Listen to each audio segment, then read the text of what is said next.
Assalamualaikum warahmatullahi wabarakatuh.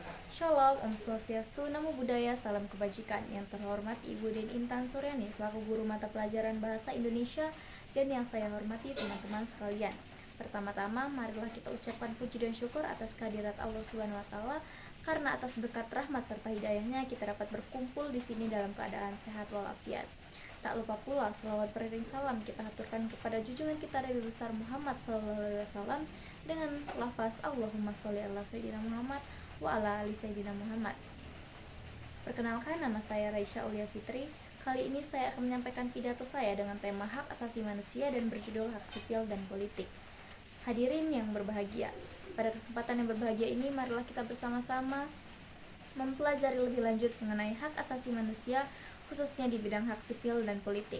Hak sipil dan politik merupakan hak yang melekat pada setiap individu tanpa pandang bulu, latar belakang, dan juga status. Hak tersebut merupakan landasan dasar demi terbentuknya masyarakat yang adil dan beradab. Namun, banyak sekali tantangan-tantangan untuk menegakkan hak-hak tersebut. Di antaranya, masih adanya diskriminasi, ketidakbebasan berekspresi, serta ketidakadilan yang dirasakan oleh sebagian masyarakat. Tantangan-tantangan tersebut menuntut komitmen bersama untuk memastikan bahwa hak sipil dan politik dapat dilindungi sepenuhnya.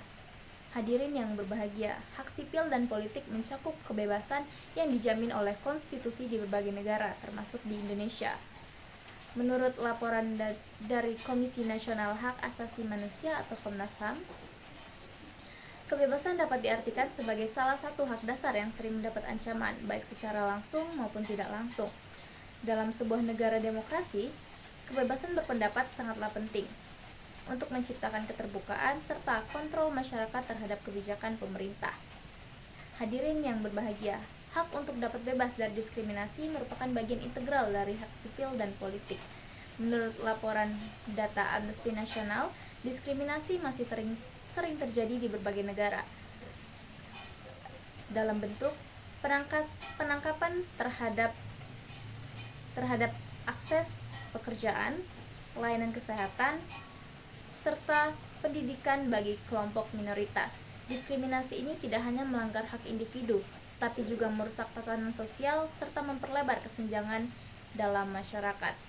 Hak untuk ikut serta dalam pemerintahan serta kebijakan publik merupakan bagian dari hak sipil dan politik. Melalui pemilu yang bebas dan adil, masyarakat memiliki kesempatan untuk menentukan arah kebijakan negara. Namun, di beberapa negara masih harus ada upaya yang dilakukan untuk akses terhadap pemilu, terutama bagi kaum minoritas serta golongan perempuan. Menurut data Perserikatan Bangsa-Bangsa atau PBB, menunjukkan bahwa sekitar 40% populasi di dunia masih mengalami kendala dalam menikmati hak tersebut.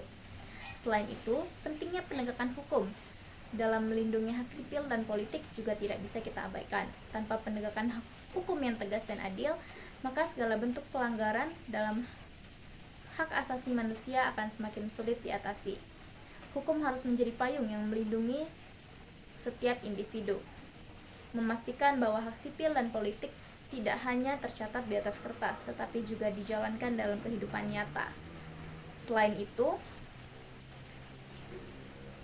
oleh karena itu, pentingnya kerjasama antara pemerintah, masyarakat, serta organisasi internasional dalam melindungi serta menegakkan hak-hak tersebut.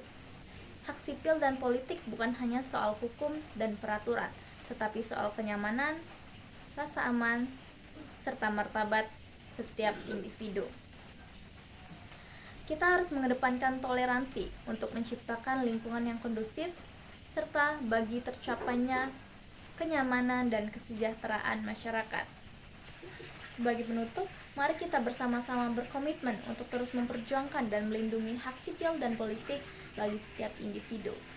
Hak ini bukan hanya simbol kebebasan, tetapi juga jaminan bagi tercapainya masyarakat yang damai, adil, dan sejahtera. Dengan menghormati dan menghargai hak sipil dan politik, kita turut membangun fondasi yang kuat bagi generasi mendatang. Semoga semangat ini terus hidup dan menjadi landasan bagi masa depan yang lebih baik bagi kita semua. Sekian pidato yang dapat saya sampaikan. Apabila ada salah kata dan kurang, mohon dimaafkan. Saya akhiri, wabillahi taufik wal hidayah. Wassalamualaikum warahmatullahi wabarakatuh. Terima kasih.